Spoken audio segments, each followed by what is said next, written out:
Hi everyone, this is Lolly. I had a request to show how I did this, which is a paper clip I made with a wooden base and gluing all sorts of buttons on it. So it's pretty basic, so bear with me. And what I used is a heart blank. Now mine, I think, no, it's the same thickness. And these are wood. You can see this one here has not been painted on the back. Whether you paint it on the back is totally up to you. If you're going to glue it on something else, you don't need to paint the back. But if it's going to be on a clip and you're going to see part of the back, you know, however you want to do that. So I painted all sides. This has a metallic sheen on it. I think since this is too glossy, I will play with the pink one. Gather all the supplies that you can find in your stash: buttons, broken jewelry, beads, fake pearls, you know, pearl beads that are actually plastic, rhinestones. This is actually just a hole punch in glitter paper.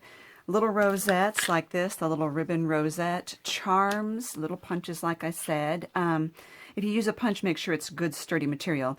Those itty-bitty keys, any type of, this is a little brad here that I cut the little wires off the back. Anything that you think would match and work in your project.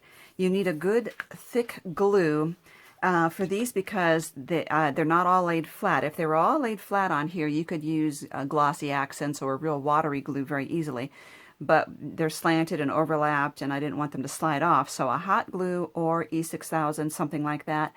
If this is going to be something that you're looking at and not really using, it doesn't have a function, then I guess the hot glue would be fine. But remember, it's not permanent.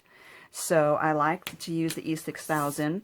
I'm going to put some on this. This is the wrong kind of, I like the pointed lid, and this one's really the fat lid. I'm going to put some on the paper, cover that up, and use a toothpick to apply. And I'm going to look at all of the bigger items first. I think this button might be a little too big. Well, no, I'll just, because I'll be putting some things on top of that.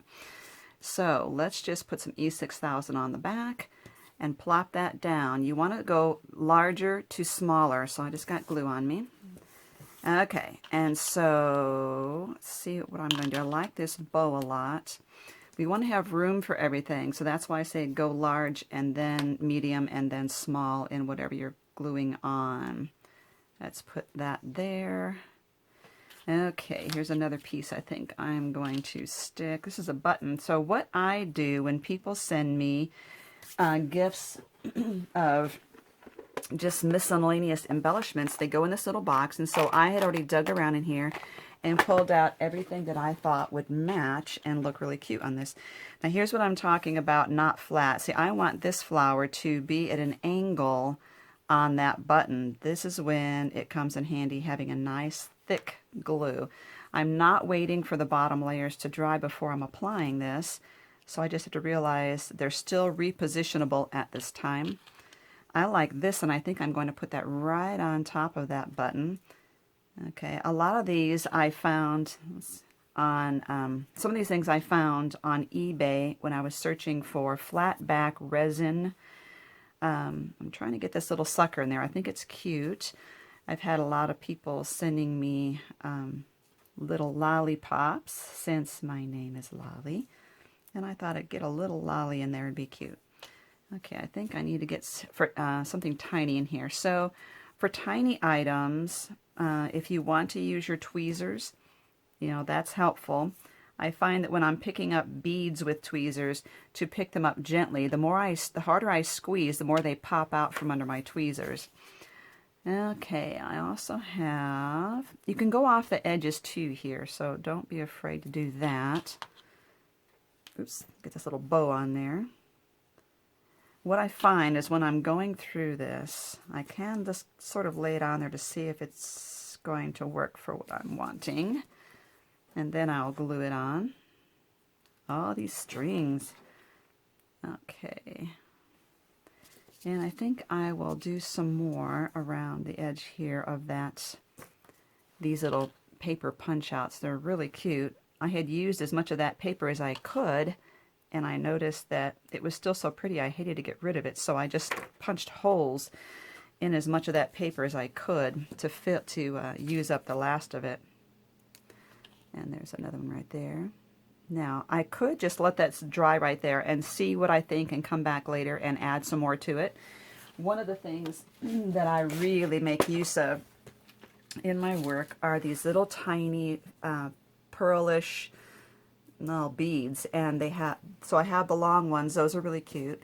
On these round ones, you notice there's holes. If you can, try to get the holes where they're going side to side like this instead of the hole straight on top. It's just a better appearance on your project here.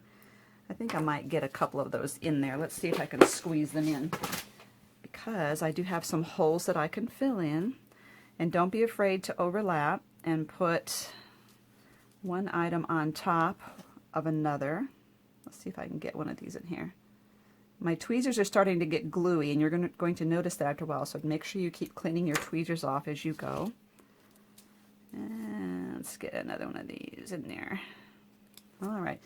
I think for the sake of time on this video, I'll just stop here. But I believe after the video is done, I probably will fill in with some more of these little pearls, because I want to show you some other projects that I made. So that's one right there, and you can see what that looks like. Okay, here's some other ones that I've done in the past. These ones I did not paint the wood. I do like the natural look as well. And you notice these are thicker. And we went through a women's event where we taught the ladies to do this, and we all made these pins, and yes, we wore them. This one's got a ladybug on it. This one's browns colors, and you'll see there's a piece of, if I can get it in the, it doesn't want to hang that way. If you can see this chain right there, it's part of a jewelry. Okay, broken jewelry. This is kind of a denim and lavender colors. Another lavender. Lavender and purples are my favorite color. Bright spring green colors. And here's a box that I did the lid on. So I painted the lid with this, I painted white and then covered it with this shimmer acrylic on top of that, and I really like that. I just added a saying that I printed off on the computer. All of the embellishments on this one are glued flat. There's no overlapping. I haven't done anything other than paint the box white. I think I'm going to complete it by doing this shimmer on that as well.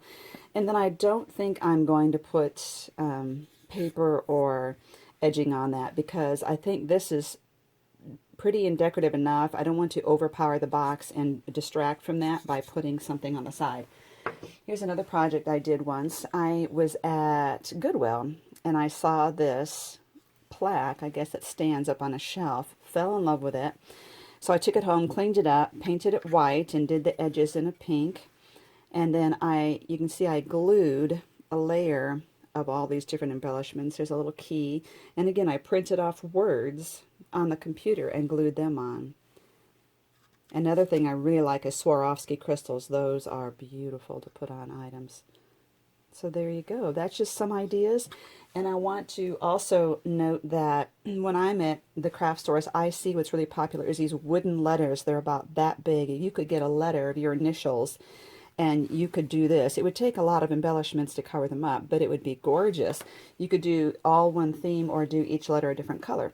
So let me know if you have questions. Thank you for watching. And also, I forgot to mention, here's some of the things that I've seen at the craft stores that I would buy and use to decorate some of my wood. Thank you so much for watching and giving me a thumbs up and subscribing to my channel.